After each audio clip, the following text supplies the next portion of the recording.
A festa da Supertaça invade a cidade de Coimbra, com o Futebol Clube do Porto a tentar começar a época com o pé direito. O Torriense quer tentar repetir a fórmula da final da Taça de Portugal, quando derrotou o Sporting em maio. Pelo meio, falamos também da reunião de Proença com os árbitros e ainda a goleada do Sporting, no último jogo amigável frente ao Nottingham Forest. Muitos temas em análise nesta edição de O Campeão é, e hoje com casa cheia, com o João Pinto, o Pedro Henriques, o João Castro e também o Luís Pinto Coelho. Sejam todos muito bem-vindos, um bom fim de semana. Eu sou o João Costa e Silva e vamos começar então por esse dia de Supertaça entre o Futebol Clube do Porto e Torriense. Luís, o Sporting sabe bem aquilo que sentiu em maio quando foi derrotado na Taça de Portugal. Este Futebol Clube do Porto está alerta também para essa ameaça que é o Torriense, apesar de falarmos aqui de uma equipa que é do segundo escalão, mas esteve bem perto de subir à Primeira Liga ainda no ano passado. Que dificuldades é que esperas deste Futebol Clube do Porto frente ao Torriense? Bom dia. Olá, bom dia. Essa final da Taça deixa o Porto em alerta e isso é interessante porque o Porto sabe que não pode facilitar, é uma equipa bem organizada, o treinador continuou, tem uma boa base de jogadores, existe ali talento e é uma equipa, eu diria que entre o Torriense e algumas equipas que estão na Primeira Liga a diferença não é praticamente nenhuma. Por isso é sempre um jogo e por isso sendo apenas um jogo tudo pode acontecer. Obviamente que o Porto é favorito, estou confiante, acho que o Porto vai vencer porque está avisado dos perigos e começar bem a época é extremamente importante e é mais um troféu que faria do Porto a equipa com mais títulos, troféus em Portugal. E esperas por isso um Torriense a jogar também olhos nos olhos com este Futebol Clube do Porto, sem medo daquilo que possa acontecer? É uma final, não é? Portanto, tudo pode acontecer. Sim, e o Torriense nunca tem nada a perder, não é? Como já não tinha contra o Sporting e conseguiu surpreender, e hoje também não tem nada a perder. O favorito é o Porto. Obviamente que vai ter as suas cautelas defensivas, mas é uma equipa que depois nas transições é bastante perigosa e o Porto tem que estar muito alerta. João Pinto, que tipo de jogo é que vamos ter? O Torriense habituou-nos a ser essa equipa, eliminou ano passado grandes formações da Primeira Liga nesse caminho para chegar à final da Taça de Portugal. Aliás, Luís Tralhão fez questão de dizer isso mesmo, ou seja, este percurso do Torriense não se centra apenas nessa final frente ao Sporting, houve todo um caminho antes, num jogo em que há um vencedor, não é? Mas não falamos aqui de campeonato, falamos de uma competição, o chip muda também. Olá, bom dia. Bom dia. Sim, eu acho que era aquilo que o Luís estava a dizer, o Torriense não tem nada a perder, vai a jogo. Agora, há outra grande diferença entre este jogo e o jogo com o Sporting, é que o Porto está fresquinho que nem uma alface, está cheio de vitalidade, quer começar. O Torriense também, enquanto na final da Taça, o Sporting vinha de uma época inteira de muitos e muitos jogos e o Torriense preparou-se com tempo e isso também fez a diferença. Portanto, hoje não vão chegar com essa discrepância física ou com esse cansaço acumulado. Portanto, aquilo que espera é que o Futebol Clube do Porto vai entrar muito forte, como entra sempre, vai tentar marcar cedo, como marcou muitas vezes durante o ano passado, e depois o Torriense vai ter que fazer pela vida. Se conseguir impedir que o Futebol Clube do Porto marque nos primeiros 20, 25 minutos e as coisas começarem a equilibrar um bocado e o Porto continuar este ano a ter os problemas de ataque posicional que tinha o ano passado, o Torriense tem a sua hipótese. Se não for assim, acho que vai dar Futebol Clube do Porto. Vamos ver o que é que vai acontecer nesta, que é uma final também da Supertaça entre o Futebol Clube do Porto e Torriense. Pedro Henriques, hoje já é contar. Portanto, primeiro perspectivas para este Futebol Clube do Porto Torriense e depois, claro, o 11. Os 11, sim. Tens os dois. Hoje é importante, exatamente. Hoje é uma final e nós aqui temos esta democratização da coisa que é ter em consideração que sendo uma final, obviamente, claro, todos são importantes e mesmo todos são importantes, exatamente. Mas de qualquer maneira, em relação àquilo que pode ser o jogo jogado dentro do terreno de jogo, obviamente que já foi dito tudo. O Porto tem claro favoritismo, o contexto em que o Torriense apareceu, surgiu, ganhou ao Sporting, quer pelo Torriense, estava num momento muito alto, estava ali entre duas eliminatórias em que podia ter subido à Primeira Liga, estava habituado a uma época de constante vitórias, por isso é que acabou em terceiro lugar, e estava psicologicamente por cima e sem nada a perder. E este sem nada a perder passa também para aqui, mas agora temos um contexto diferente. E tínhamos na altura um Sporting também e percebe-se, por isso esta renovação toda, em que havia uma série de jogadores que... Sim, foi muito à conta dessa final que também acontece esta renovação no plantel do Sporting. Exato, e portanto emocionalmente o Sporting, não é que isso tenha justificado nada, mérito do Torrense, mas emocionalmente o Sporting esteve completamente ausente desse jogo. Aqui temos um contexto diferente, início da época, muitas alterações, muitas dúvidas, um Porto que é campeão e que também já estaria, mas com esse jogo do Sporting com o Torrense também fica ainda mais sobre aviso e portanto sob o ponto de vista do jogo, que o tal Torrense não tem nada a perder, se o Torrense perder é, entre aspas, normal, o não normal será o Porto não ganhar, e portanto, como aconteceu com o Sporting, e por isso há tudo a ganhar e pouco a perder por parte do Torrense. Em contrário, o Futebol Clube do Porto, ganhando, as pessoas dirão que é normal, perdendo é que pode aqui, até mesmo emocionalmente para o resto da época, poder ser um bocadinho mais pernicioso. De qualquer maneira, resumindo e concluindo, o Porto é favorito, no meu ponto de vista, em jogo jogado. Depois há aquelas preocupações do costume do futebol português que nós não conseguimos resolver em termos de organização, tem muito a ver com os nossos dirigentes, que é inconcebível o estado da relva, por exemplo, só para dar-me aqui um exemplo, aquilo que foram as imagens que passaram ontem, isto não pode acontecer, alguém foi de férias, alguém não fez o seu trabalho, alguém há uma semana atrás que já devia estar em cima do processo, deixou chegar ao ponto que chegou. E não vale a pena aqui dizer que a culpa, normalmente em Portugal, a culpa é do motorista, agora se calhar a culpa é do jardineiro. Não adianta, alguém tem que supervisar e alguém tinha que evitar que esta circunstância pudesse chegar. Já sabemos que agora nas últimas 24 horas, à boa maneira portuguesa, nós quando temos uma festa, as pessoas já estão a entrar dentro de casa da festa e a gente ainda está a pôr os croquetes em cima da mesa porque fizemos tudo em cima da hora. Vamos ver se pelo menos em cima da hora se consegue minimizar, até porque não é só pela questão do jogo jogado, que fica prejudicado, as equipas ficam prejudicadas, como também daquilo que depois pode ser aquelas questões que depois estamos sempre a alimentar, que são as lesões, e neste momento isso é bem provável que possa às vezes acontecer. 11. Com o grau de dificuldade elevado, porque estamos mesmo no princípio, eu vou arriscar Diogo Costa, Alberto Costa, Bednarek, Kior, Zaidu, Fraol, Pablo Rosário, Gabriel Veiga, PP, André Silva e Borja Sainz. Depois o Luís Pinto Coelho pode dar aqui uma ajuda também. Adriel, David Bruno, Stopira, Diadé, Ravi Vasquez, o Jatá, acho assim que se diz, não há Jatá, tenho aqui alguma dificuldade, Leo Azevedo, o Alfaro, o Luís Quintero, o Dramé e o Dani Gen. Luís, queres dar aqui uma ajuda? Eu acho que o Pedro disse o Borja Sainz, não foi? Disse. Eu acho que vai jogar o William Gomes. Acho que joga o William à direita e o PP à esquerda. Parece que o Borja deve começar. Mas concordas com o André Silva lá à frente? Achas que é o... Sim, é o André Silva, sim. E aí essa dúvida. Muito bem, veremos o que é que vai acontecer mais logo. Entretanto, éramos para contar com o João Castro nesta edição, o João que ainda deve estar a recuperar da Taça de Portugal e, portanto, sendo frente ao Torrense, não estamos a conseguir fazer a ligação com o João, mas fica aqui também um abraço, era suposto estar connosco nesta edição. Vamos ter emissão especial de desporto às 7h30, Porto Torrense, com o relato em direto do Ricardo Loureiro e Pedro Fernandes, comentários do Gabriel Alves, Pedro Henriques, Luís Pinto Coelho e também do David Rosa. O Vicente Figueira fica por cá a conduzir a emissão em estúdio. Também a marcar este sábado e a par desta super taça, melhor dizendo, Pedro Proença já chegou a acordo com os árbitros e com isto aquela ameaça que existia de boicote dos árbitros à supertaça acabou por ser levantada. Em causa os polémicos áudios nos quais Proença critica a arbitragem em Portugal, que todos fomos conhecendo também ao longo da semana. Pedro Henriques, vou começar por ti. Tu és ex-árbitro, conheces bem a classe e a forma como também os árbitros lidam com as críticas, nunca estão imunes a tudo aquilo que se diz. Claro. Se estivesses no ativo, quais eram as palavras de Pedro Proença que te vinham à cabeça? As do áudio, aquelas que ouvimos ao longo da semana, ou as da reunião desta sexta em Tomar? Olha, é muito simples. Nós tivemos, e vou-te já responder a isto e vou ser muito rápido a passar para os meus colegas, nós tivemos a demissão do Duarte Gomes com todo o enquadramento que levou a essa demissão, as tais desconfianças por causa das nomeações.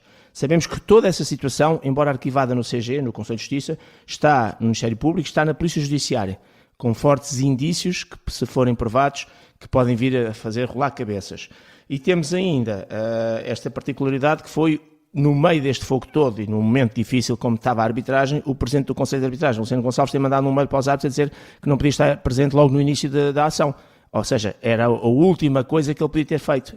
Daí que ele tinha que perceber que o momento era quente. Se fosse uma situação normal, tivesse tudo ok, podia até entender-se o não estar presente logo no início por alguma razão pessoal ou particular. Neste caso, não haveria qualquer razão para o fazer. E, portanto, perante este cenário todo, os árbitros, o que é que estão preocupados? Estão preocupados com um pedido de desculpa do Pedro Proença, de um áudio que vale o que vale de há 2 anos, e estão preocupados em ver se depois no final desse pedido de desculpas conseguem resolver um problema de seguros, que foi isso que aconteceu. Temos aqui um problema com os seguros pessoais.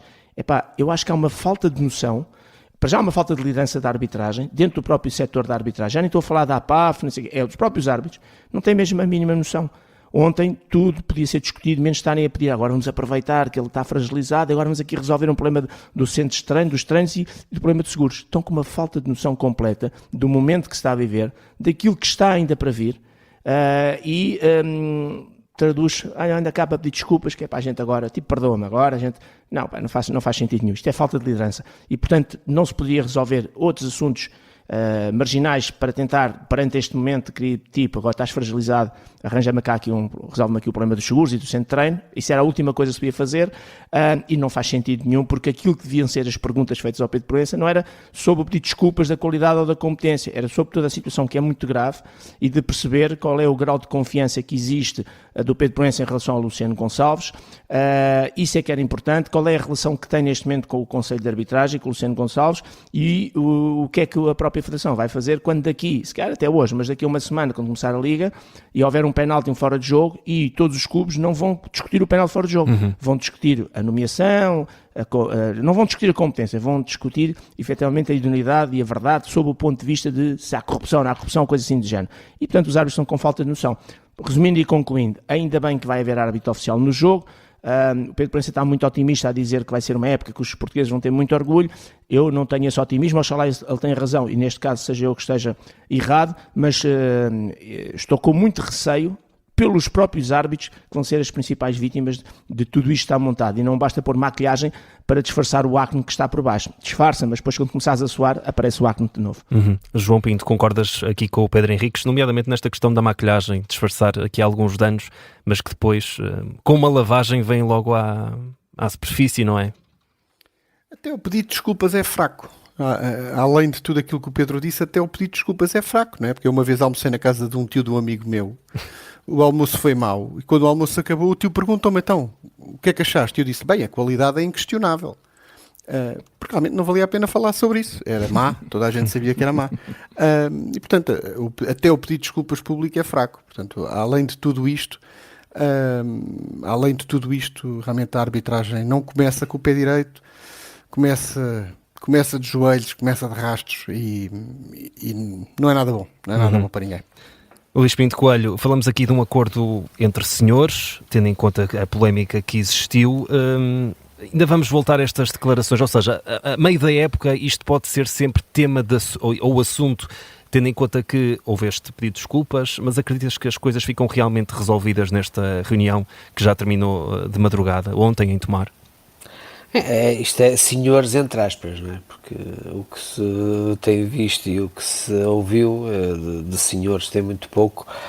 Eu acho que isto, sinceramente, só lá vai neste momento com novas eleições na Federação. Não sei como é que isso seria possível ou não tenho essa competência, mas parece-me que Pedro Proença, Fontelas Gomes, Luciano Gonçalves, está toda a gente muito condicionada.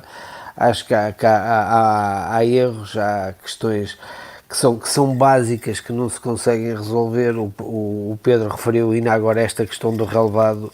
Tu sabes que o estádio vai ser, há não sei quanto tempo que sabes que vai ser aquele estádio e ninguém anda a verificar o relevado. São coisas tão simples e tão básicas que não conseguem resolver, então imagino quando as coisas pioram e o clima ainda é mais difícil. Acho que é gente que não tem competência para estar onde está. Vamos com certeza ter desenvolvimentos desta questão, que tem sido também muito alimentada na comunicação social ao longo da semana. O Presidente da Federação Portuguesa de Futebol, que já tinha divulgado numa nota, garantir que tem toda a confiança nos árbitros e que a qualidade do setor é inquestionável. Eu não sei se algum de vocês, contávamos ter aqui o João Castro, viu ontem o jogo do Sporting. Podem agora responder-me, Luís Pinto Coelho. o João Pinto? Quando eles começam a jogar muito bem, eu viro logo de canal. Desligas, não é? Também tive a mesma coisa, mas eles estavam por por acaso 0 e ainda fui vendo. Então, João Pinto, de forma muito rápida, o Sporting goleia aqui o Nottingham Forest por 4-1. Vamos falar aqui de Rafael Nel, um bis. É um jogador que tem vindo a ganhar cada vez mais espaço no ataque do Sporting, tendo em conta que Luís Soares está ainda a regressar, não é? Desses compromissos com a seleção, tendo em conta o Mundial 2026. Pode vir a conquistar aqui um papel importante de segundo avançado, ou o segundo na hierarquia, tendo em conta a boa pré-temporada que está a fazer? Sim, embora, sou-te sincero, o Rafael Nel é realmente esse jogador que se está a colocar na segunda posição como suplente natural do Luís Soares, mas a estrela é o Dombiá.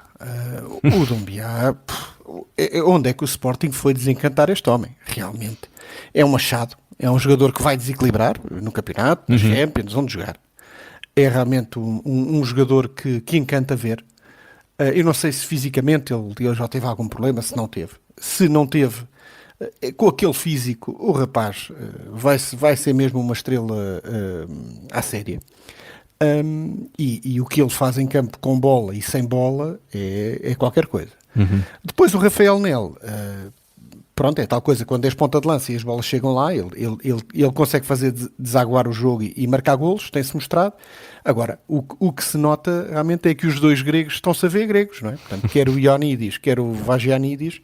O Ioannidis já vai para terceiro, não é? Porque, embora o Rui Borges tente puxar por ele e dar-lhe as titularidades e mete-o a jogar o tempo todo... Tem dado muitas oportunidades a Ioannidis. O homem não desemperra e o miúdo vai aproveitando, e o Vagiannidis tem tido titularidades uma atrás das outras, mas não aparece. Não joga mal, mas não é aquele jogador pelo qual o Sporting pagou tanto. E claro, o Fresneda está aí ao virar da esquina, vai chegar, vai ser titular, e lá vão os dois gregos para o banco. E portanto, tirando essa questão dos gregos, que o Sporting como os outros clubes todos, né, há sempre umas pedras no sapato. Tirando isso, o Sporting realmente vai mostrando muita qualidade. Dar 4-1 uma equipa da Premier League é qualquer coisa. O Sporting vai mostrando realmente garras à séria e é um competidor, é realmente um candidato muito, muito forte ao campeonato. E termina a pré-temporada sem derrotas. Pedro, também viste o jogo? Alguma nota especial? Não, sobretudo eu também ia realçar, claro que o Nelo ao fazer 2 golos, e mesmo que ele seja o segundo ou até o terceiro avançado, eu acho que vai contar mais esta época, digo eu. E a questão do Doumbia, ou seja, o Sporting naquilo que podia ser o receio da substituição de Moritas, Ullmans, aquela zona de meio campo, Bragança, etc. Aparentemente fica bem, depois vamos ver quando isto começar a doer, porque depois vem ao de cima outros fatores de natureza até emocional, de experiência, etc. De qualquer maneira o Sporting, que termina com isto, na pré-época, ninguém é campeão da pré-época, mas na pré-época venceu e convenceu. E ontem confirmou isso, agora vamos ver se na competição a doer e depois com o somatório de jogos, etc., o que é que vai acontecer. Até porque depois na nossa liga, e já a começar no próximo fim de semana, com o Estrela Amadora, as equipas ditas mais pequenas são terríveis, têm treinadores muito bons, defendem bem e criam outro grau de dificuldade que muitas vezes nos jogos da pré-época não acontece. Mas para já o Sporting deu extraordinários indicadores na pré-época. Luís, tu eu não vi falas... o jogo, atenção, eu estava a brincar há um bocadinho. Mas olha, não falas do Sporting Clube Portugal, falas do Sporting Clube Braga e do Lucas Ornicek, que está supostamente, ao que tudo indica, a caminho do Newcastle, negócio em que o Braga vai encaixar 30 milhões de euros, é mais uma super venda neste mercado de transferências, depois de Zalazar. O Braga perde porque falamos aqui de um guarda-redes que na época passada fez 55 jogos, titular absoluto, mas ganha aqui mais solidez financeira, também para atacar o mercado com outros olhos. Sim, é impressionante o Braga vender um guarda-redes por 30 milhões de euros. Há que se tirar o chapéu a essa gestão financeira. Em termos, o Braga em 2 jogadores fez 60 milhões de euros, o que é impressionante. Fala-se hoje, eu já vi a correr esse rumor que estão interessados no André, o guarda-redes que estava no Gil Vicente e que foi para o Flamengo. Estão a tentar, pelos vistos, o regresso dele também. Ele já tem lá agora um bom guarda-redes que também o Bernardo Fontes. Buscar. Sim, também é um bom guarda-redes. Veio do Tondela. Mas obviamente que Ornicek é Ornicek e é diferente destas opções. Acho que era de um patamar superior, por isso é que vai para a Premier League, por os valores que vai. É verdade que o Braga faz sempre grandes vendas, mas também muitas vezes era interessante segurar um bocadinho mais os jogadores para depois conseguir realmente lutar efetivamente pelo título, mas percebe-se, é irrecusável 30 milhões de euros, obviamente, para um guarda-redes, e ainda para mais certeza pelo salário que ele vai ganhar, mas é uma grande venda, sem dúvida, e um guarda-redes de um clube como o Braga, 30 milhões de euros, é incrível. Exato, é uma grande venda para o Sporting Clube Braga, mais uma. Não se sabe se Hornacek vai conseguir assumir essa titularidade, mas é desde já uma grande transferência para a Premier League, para um dos grandes palcos do futebol. Vamos avançar para as notas de campeão. João Pinto, vou começar por ti. Bom, 3 notas, uma para o Dombiá, realmente ontem faz um jogo incrível, ele tem vindo a fazer ao longo da pré-época e, portanto, a deixar água na boca, especialmente aos sportinguistas, que realmente merece esse destaque, uma nota 16 para o jogador do Sporting. Uma nota, eu nem sei muito bem que nota é que vou dar 10 porque temos esta coisa do Mudryk que pode regressar aos relevados numa altura em que o clube dele, o Chelsea, não pode inscrever jogadores. E, portanto, vamos ter este encontro de meninos que se portaram mal e que se calhar se podem ajudar uns aos outros. E a última nota é para o António, um amigo meu de Torres Vedras, para onde eu vou almoçar não tarda, faz hoje 50 anos, ou fez 50 anos esta semana. Muitos parabéns, rapaz. E João, antes de irmos às notas do Pedro e do Luís, entretanto esta manhã o Benfica confirmou o jogo com o Académico de Viseu à porta fechada. Sim, também vi. Algum comentário sobre isto na primeira jornada? Pronto, o Benfica tem-se portado mal uma vez atrás das outras, portanto, isto não é só culpa do professor. Agora, era bom que isto começasse a ser igual para todos, e, portanto, se o Benfica agora vai fazer um jogo à porta fechada, vamos começar a ver os jogos com atenção, e agora vai ter que ser verdade para toda a gente, porque senão, mais uma vez, é o Benfica que paga. Pedro Henriques. O João Pinto vai estar lá, por isso não é bem à porta fechada. É, o João Pinto. Ele de certeza que vai lá estar. Um adepto. Ele por acaso não vai. Este João Pinto por acaso não vai. Há de estar outro adepto, mas este não vai. Okay. Não. Mas vai lá estar um. De certeza. Pedro, vamos às tuas notas. A única nota para hoje, porque estamos naturalmente em dia da Supertaça e é uma das 4 provas importantes em que os clubes normalmente entram, sendo que uma delas é internacional, e faz parte daqueles troféus, aliás, uma das 4 provas a nível nacional, porque a quinta é que é a prova internacional. A Supertaça é sempre importante, também marca o início da época. É um jogo sui generis, portanto, por ser o Torriense, pelas razões óbvias, por isso uma nota 17 de expectativa, que tudo corra bem, e aqui o tudo, espero que seja também, para além da questão do relevado, já falámos, da parte técnico-tática do jogo, mas também a questão da arbitragem, que hoje, quer queremos, quer não, acaba também por estar ali com um relevo diferente por causa dos últimos acontecimentos. E, portanto, espero que o André Narciso consiga fazer uma boa arbitragem. Eu sei que ele vai dar o máximo, vai dar o melhor de toda a equipa, mas tenho algum receio que hoje, ou pelo menos para a semana, como dissemos há pouco, se alguma coisa não correr bem, enfim, vai-se lançar de novo todos estes fantasmas e isto não vai parar enquanto não houver, se calhar, alterações nas pessoas que lá estão. Vamos ver o que é que vai acontecer. Luís Pinto Coelho, já com a camisola vestida e cascola ao pescoço, vamos às tuas notas. Olha, um 17 para o arranque da época oficialmente em Portugal, que corra tudo bem e que hoje seja um bom espetáculo, que o Porto ganhe, obviamente, é o meu desejo, mas depois também queria dar aqui um 7 ao Nottingham Forest. Gostei bastante de ontem ser atropelado pelo Sporting, porque estou um bocadinho por dentro do que eles fizeram ao Vítor Pereira, e estou a torcer porque eles deixam de divisão, que era para aprender, para o Sr. Marinakis aprender que tem que se tratar as pessoas com respeito. Pode ser que pague com língua de pau o que fizeram ao Vítor Pereira. Luís Pinto Coelho, Pedro Henriques e João Pinto, nesta edição de sábado do E o Campeão é. Mais logo, já sabe, emissão especial de desporto a partir das 7h30 para acompanhar a Supertaça entre Futebol Clube do Porto e Torriense, com o relato aqui em direto na Rádio Observador.